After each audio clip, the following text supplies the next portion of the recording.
আপনারা শুনছেন ভূত স্টোরি। আজকে আপনাদের জন্য থাকছে অন্যরকম ঘটনা, ভালো জিন আর খারাপ জিনের লড়াই।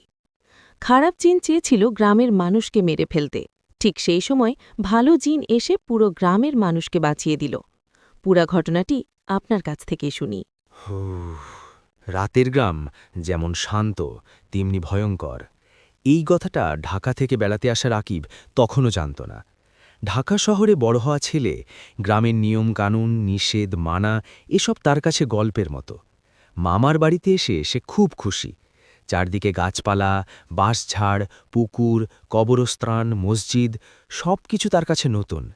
কিন্তু গ্রামের মানুষ তাকে বারবার বলেছিল, রাইতে একা বাইরে যাইবা না, মাগরিবের পর বাঁশঝাড়ের দিকে যাইবা না, কবরস্থানের রাস্তা ধইরা হাঁটবা না। রাকিব এসব শুনে হাসত। এইসব পুরান কুসংস্কার মামা ঢাকায় থাকলে বুঝতেন। মামা শুধু বলেছিল, সব কুসংস্কার না রে বাবা, গ্রামের কিছু জিনিস না মানলে বিপদ হয়।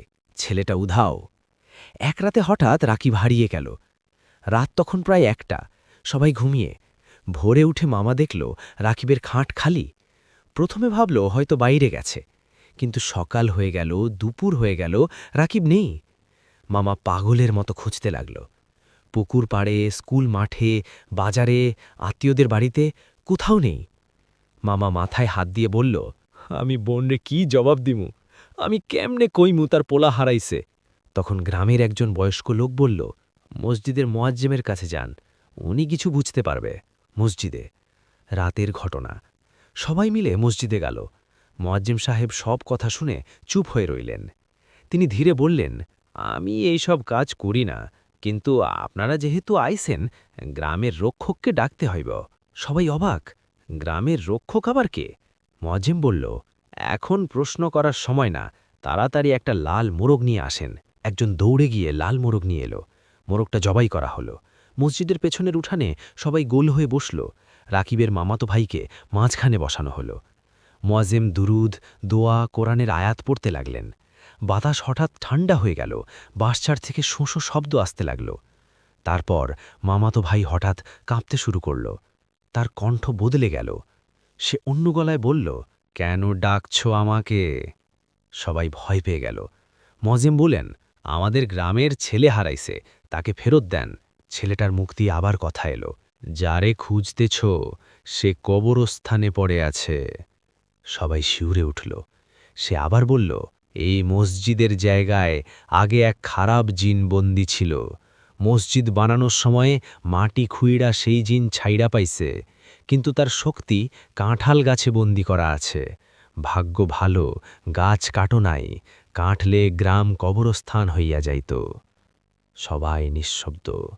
আর যদি সাহায্য লাগে, গ্রামের পাশে নিম গাছে এক ভালো জিন বন্দী আছে, তাকে মুক্তি দাও। এই বলে ছেলেটা অজ্ঞান হয়ে পড়ে।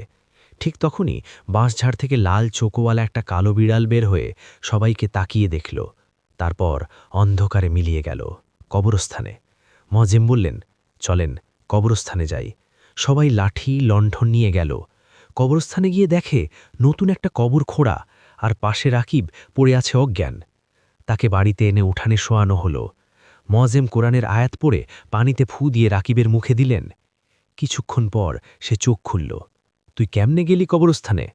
মামা জিজ্ঞেস করল। রাকিব কাঁপা গলায় বলল, আমি রাইতে বাইরে গেছিলাম, হঠাৎ খুব গরম বাতাস লাগল, তারপর আর কিছু মনে নাই। ঢাকায় ফিরে আসার পর রাকিবের বাবা এসে তাকে ঢাকায় নিয়ে গেল। কিন্তু আসল ঘটনা তখন শুরু। রাকিব আগের মতো ছিল না। সে 5 ওয়াক্ত নামাজ পড়ত ঠিকই, কিন্তু তার চোখ কেমন যেন ফাঁকা লাগত। এক রাতে তার বন্ধু বাসায় ছিল। বন্ধু অজু করতে গিয়ে হঠাৎ পচা মাংসের গন্ধ পেল। গন্ধটা রাকিবের রুম থেকে আসছিল। দরজা একটু খোলা ছিল। ভেতরে ঢুকে যা দেখল, সে চিৎকার দিয়ে উঠল। রাকিব পচা মাংসের মতো কালো রক্ত দিয়ে উল্টো করে অজু করছে, মানুষের মতো নয়, উল্টোভাবে। বন্ধু চিৎকার করতেই রাকিব ধীরে মাথা ঘুরিয়ে তাকালো। তার চোখ পুরো কালো। বাবা দৌড়ে এসে দেখে বন্ধু মেঝেতে অজ্ঞান, রাকিব দাঁড়িয়ে আছে, হাতে রক্ত, মুখে রক্ত। বাবা চিৎকার করল, এই কি অবস্থা তোর? রাগী গলায় বলল, কিছু নয়। বাবা তাকে থাপ্পড় মারতেই সে হঠাৎ স্বাভাবিক হয়ে গেল।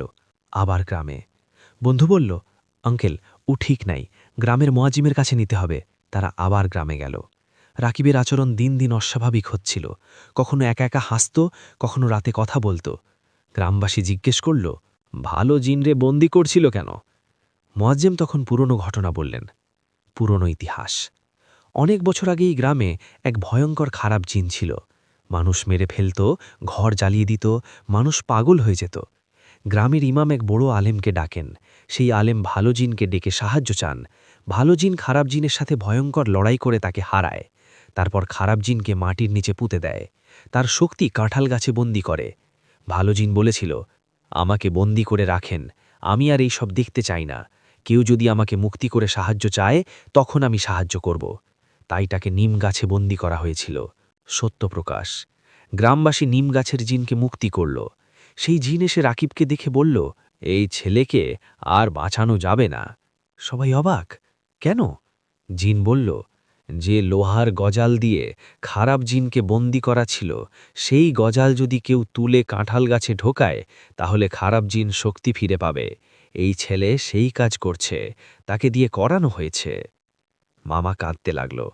তুমি বাঁচাও তাকে। জিন বলল, সে সেদিন মিথ্যা বলেছিল, সে কবরস্থানে নিজে যায় নাই, তাকে ডাকা হয়েছিল। তখন যদি সত্য বলতো, আমি তাকে বাঁচাতে পারতাম। এখন খারাপ জিন তার শরীরে বাসা বানিয়েছে, ছেলেটা আগেই মারা গেছে। সবাই জমে গেল। এই যে তোমরা রাকিব ভাবতেছ, এটা রাকিব নয়। শেষ রাত। সেই রাতে জিন আর খারাপ জিনের মধ্যে আবার লড়াই হলো। বাতাস ঝড়ের মতো বইতে লাগল, কাঁঠাল গাছ কাঁপতে লাগল, বাঁশঝাড় থেকে কান্নার শব্দ আসছিল। শেষে ভালো জিন খারাপ জিনকে আবার বন্দি করল, কিন্তু বলল, ছেলেটারে বাঁচাতে পারলাম না, আমি শুধু খারাপ জিনরে ধ্বংস করলাম। তারপর তাকে আবার মাটির নিচে বন্দি করা হলো। সেখানে আরেকটা নিম গাছ লাগানো হলো। রহস্যময় শেষ। সবকিছু শেষ হয়ে গেল মনে হলো, কিন্তু কয়েক মাস পর গ্রামের এক লোক রাতে দেখল, কাঁঠাল গাছের নিচে একজন দাঁড়িয়ে আছে। লণ্ঠনের আলো ফেলতেই দেখা গেল রাকিব দাঁড়িয়ে আছে। সে ধীরে হাসল, তার চোখ পুরো কালো। লোকটা দৌড়ে পালাতে গিয়ে পিছনে শুনল, আমি তো এখনো যাই নাই।